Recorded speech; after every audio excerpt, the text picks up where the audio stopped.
What's up guys, it's Cam coming at you from the 2-6. Welcome back to Carolina Fragrance Reviews. Today is a tag video that actually Ashton from Gent Sense tagged everybody to do. So I figured I'd do my due diligence and give you guys one fragrance per month. So that's 12 fragrances for the year. So I'm gonna do a designer edition to begin with, and I think I'll go ahead and do a niche one. But for now, let's get into this.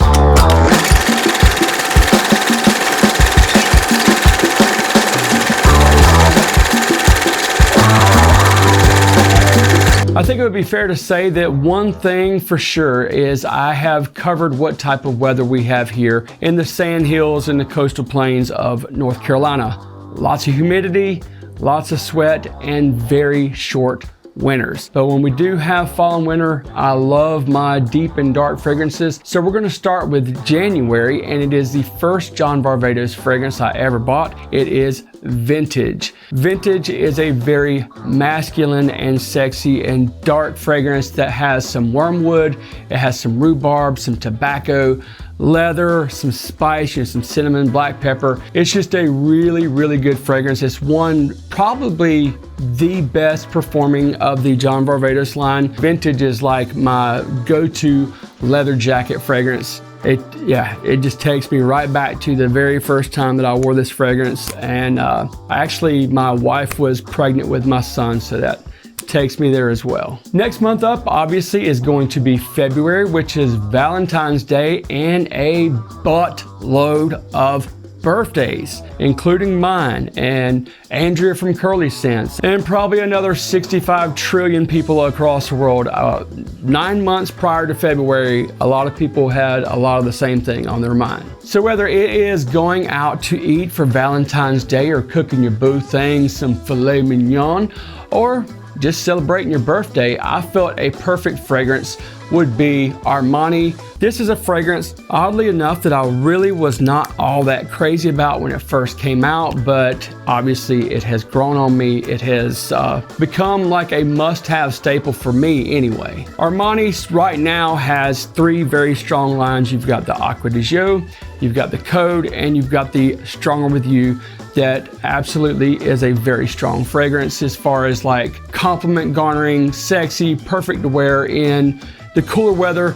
Sometimes February here in North Carolina can be very cold, and sometimes it's a good indication that winter is already almost over. March can be a crazy month here in North Carolina. Sometimes it will just, come in like a lion, or it'll drag a little bit, but either way, whether we have the frost or not, things will start blooming in March. So I thought a nice, bright, greenish type fragrance would be perfect. I picked an older fragrance. It is from Christian Dior. This one is Eau Sauvage, and it smells absolutely nothing like Sauvage. So don't worry about that, guys. For those of you who call Sauvage sausage, this is a very masculine fragrance. This is actually a little bit more of a mature fragrance. So some of the notes for this one is going to be lemon, bergamot, iris, musk, and vetiver. And it's going to be like that green and clean vetiver. This is a very masculine fragrance, to say the least, but it also kind of screams springtime for me. Things are coming in bloom. You've got those bright effervescent citrus notes on the top with that lemon and that bergamot, and then the iris in here is kind of tamed. It's not going to be like that lipsticky iris.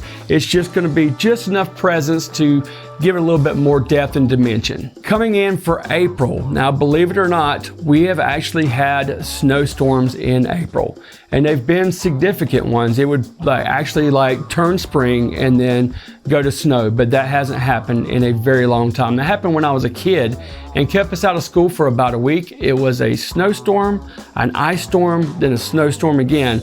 So when you got on that snow, when you hit that ice, if you caught it with your boots or something like that, you definitely would fall and break your bottom. But other than the rare occasion of a double snow and ice storm, Heat is going to be in the forecast for North Carolina. Even though it's going to be warmer, I think the perfect fragrance is going to be Yves Saint Laurent L'Homme Ultime. This is my absolute favorite. This one in the Eau Electrique, as far as the L'Homme and L'Huile de l'Homme. This one has the best of both worlds from the L'Homme and L'Huile de l'Homme. Of course, I'm talking about the spices that they build these fragrances around. This one actually has ginger and cardamom. So ginger is your L'Homme, and then you've got the cardamom like the L'Huile de l'Homme. But the cardamom in this is not nearly as present as it is in the L'Huile de l'Homme. I was just talking about how they utilize those two primary spices in two of the most popular lines for Yves Saint Laurent. And you also get a nice concoction with some rose, some apple, and some cedarwood in this fragrance. And yes, I did say rose. Do not fret if you're, on the ropes with florals or against florals. The rose is barely present in this. This is an extremely well blended fragrance. It is a compliment beast. And if you don't have this in your collection, I would highly recommend getting your nose on it. It's just an absolute stunner, date night fragrance, signature scent worthy, but we're just gonna keep it for April. So it's gonna be starting to get a little toasty in May. So I picked a nice, warm, spicy, aquatic fragrance from Guerlain. It is from the IDL L'Homme line. This one is L'Homme Sport. This one is such a high quality freshie. It's not anything that's like overly complicated or anything like that. As you know, a lot of marine fragrances, citrus fragrances, summertime fragrances in general, they're kind of hard to really get unique fragrances. We'll come across them every once in a while. This one is not really unique, but the quality is there. It's just really high quality. It's got above average performance, above average projection. It's just a really solid fragrance. So some of the notes in this one are neroli, patchouli, amber, and woods. Just a really fresh and fantastic fragrance for those getting into the summertime fragrances. So by June, we are wide open. It's 100 plus degrees. I am marinating either in the air conditioning or the swimming pool whenever I am not being a slave to the grind for 70 plus hours a week. So I picked a fragrance that I actually wasn't completely sold on when I first smelled it, but after more wearing and just really testing this fragrance, I picked Acqua di Gio Absolute from Giorgio Armani. I don't care what you say. I know that there are plenty of people that will support me on this fragrance. There are some people that just do not like this fragrance, but I think it is really, really good. And it's perfect for those hot June days, heading to the beach, heading to work, whatever the case may be. This is a really universal type fragrance for warmer weather, but it's also signature scent worthy in my opinion. It is a marine type fragrance, but it has a little bit of depth and some character. It's a very good smelling fragrance that would definitely pull you compliments. So some of the notes in this one are going to be lavender, bergamot, marine notes, and a little hint of rosemary. So this is just a really solid fragrance if you ask me.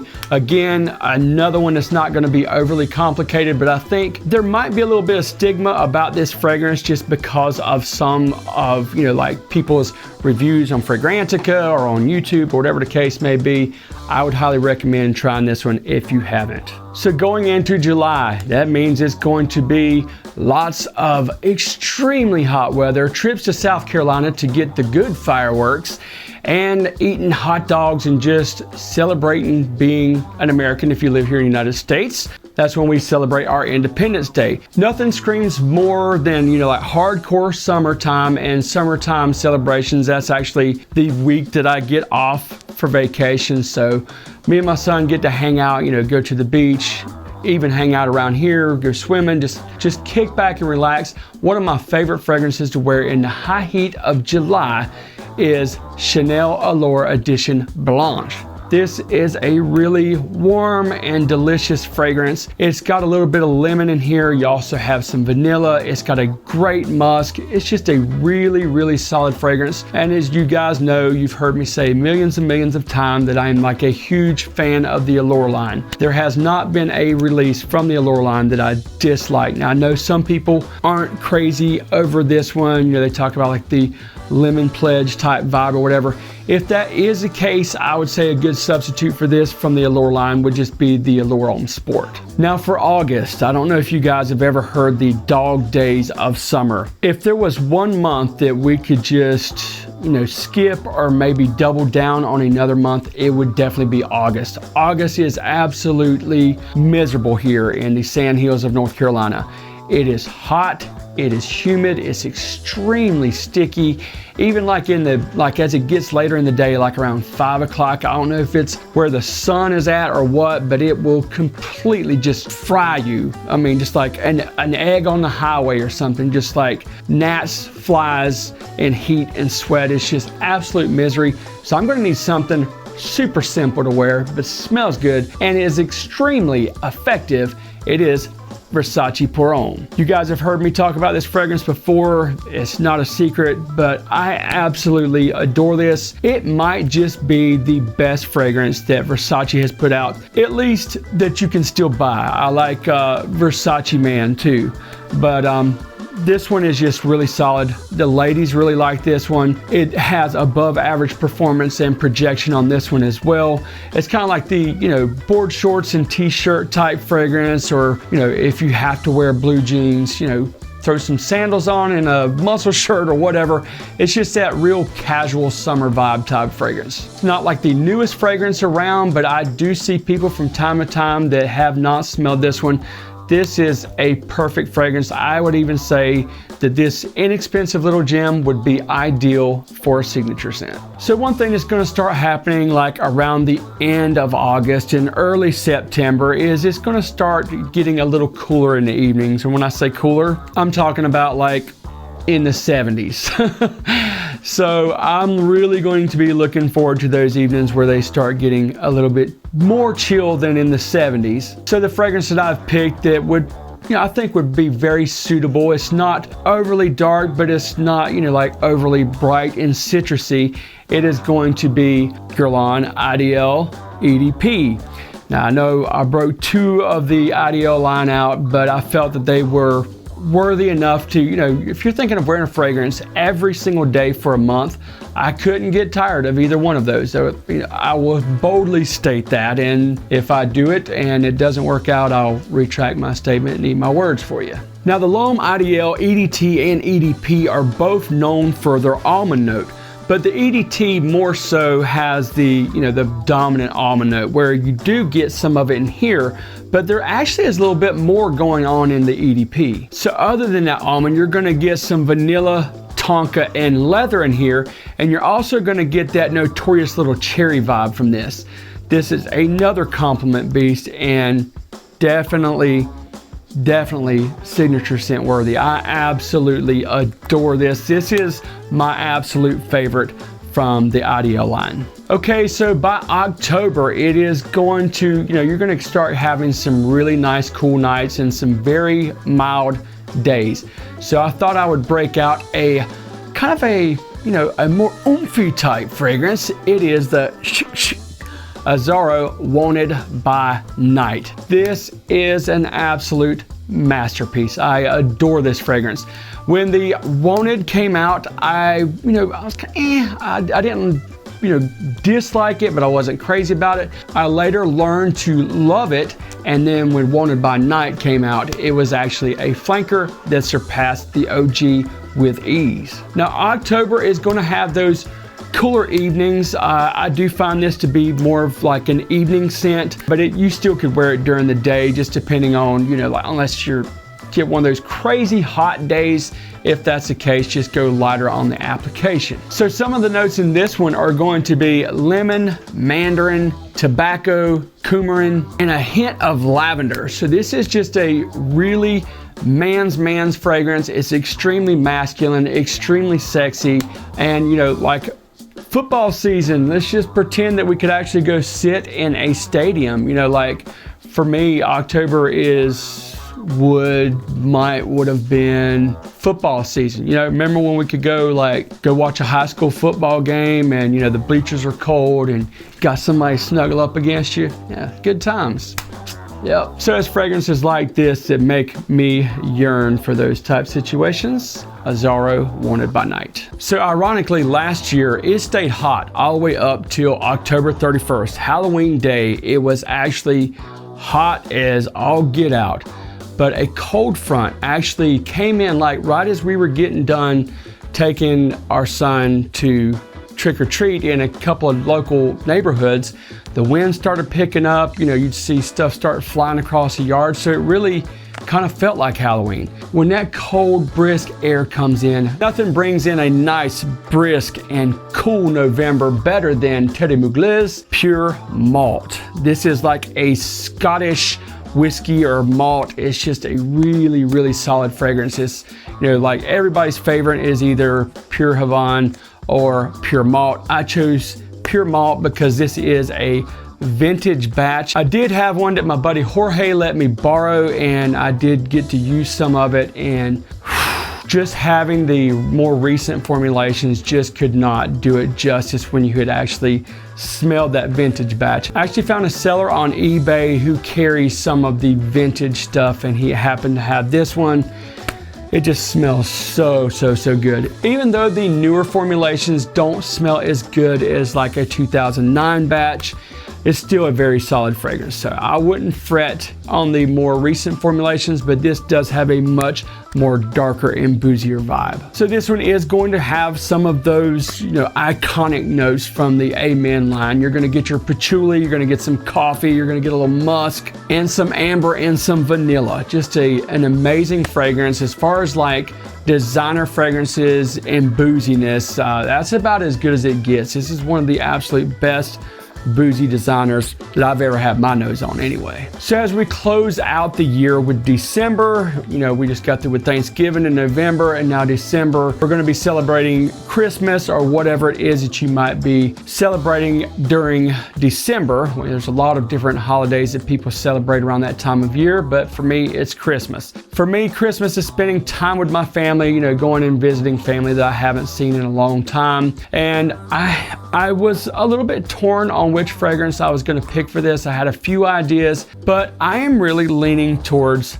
Issey Miyake's Pulse of the Night. This fragrance just takes me back to the colder weather when I bought this last year, and this is just a really, really solid fragrance. I do feel like Issey Miyake does a very solid job, especially with their darker fragrances. When you talk about Noir Ombre, Pulse of the Night, I feel like both of those are like way up here as far as being definitely like niche quality to my nose anyway. And then, you know, for the price that you pay. Now, of course, Pulse of the Night has yet to go down. And this fragrance did get a lot of traction, and it will peek its head at the discounters, but you're gonna probably pay about 60 bucks for this one, and good luck with that Noir Ombre. So this fragrance has everything that I absolutely love. You've got some tonka bean, you've got some amber, some smoky incense, some patchouli, a really nice vanilla note, a little hint of leather, and a really nice sandalwood. This is just a perfect winter fragrance if you ask me. Now, yes, I do like them much darker and much richer, but this one just works. And I don't know why, but when I smell it, it even takes me to like holiday. It don't really put off like a holiday vibe, you know, like something that might have, you know, like maybe like a piney smell or something like that that you might could mirror with a Christmas tree. But for me, in the cold weather, when you're talking about amber and tonka and incense and all that, yeah, this is absolutely amazing. On the opening, it does have a slight little smokiness that will dissipate, and then that vanilla will start rearing its head in, mixed up with that sandalwood and amber and tonka bean. Just an absolute stunner. If you've not tried this one, I'd highly recommend it. So that's gonna close out my 12 fragrances, one for each month. That's just 12 fragrances for the year. Can you imagine that? I can remember a time when I had one fragrance to wear the whole year. Now that we get indulgent with all these fragrances, it's kind of like, wow, if I really had to do that, gotta do it. I do feel like I could do that with this list. What would your list be? Let me know down in the comments. And as I said, Ashton tagged everybody with this, so I'm passing the tag along. I'm carrying the torch, Ashton, and now you do the same. Until next time, I'll see you on Carolina Fragrance Reviews.